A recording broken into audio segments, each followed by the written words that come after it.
Баршаңызға қайырлы күн, Наурыз мерекесі құтты болсын. Наурыз көже пісірмесеңіздер, міндетті түрде осы рецептпен пісіріп көріңіздер. Баршаңызға ұнайды деген сенімдемін. Видеоны соңына дейін қараңыздар. Ең алдымен салқын суымызға еттерімізді салатын боламыз.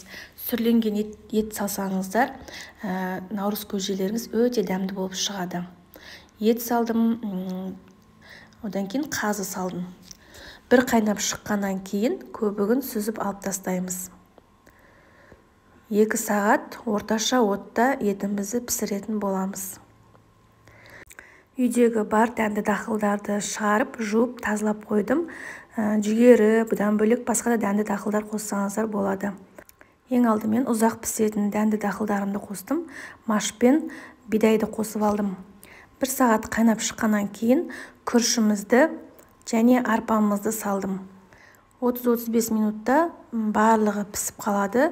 Одан кейін ең соңында тарымызды салатын боламыз. Тары дайын болуға 5-10 минут қалғанда салсаңыздар болады.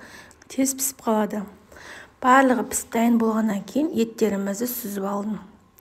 2 сағат өткеннен кейін еттеріңізді сүзіп алсаңыздар болады. Бірақ мен жұмсақ піссін деп етімді сүзіп алмадым. Ең соңында бәрі піскеннен кейін сүзіп алып турап қойдым. Осылай барлығын турап алғаннан кейін сорпамызға қайтадан қосатын боламыз. Осылай тез әрі дәмді болып шығатын біздің наурыз көжеміз дайын. Баршаңызға ас болсын. Менімен болғандарыңызға рахмет.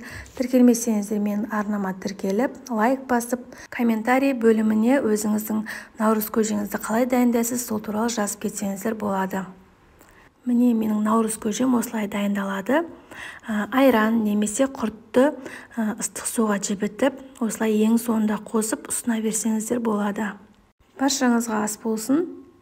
Келесі видеода кездескенше сау саламатта болыңыздар.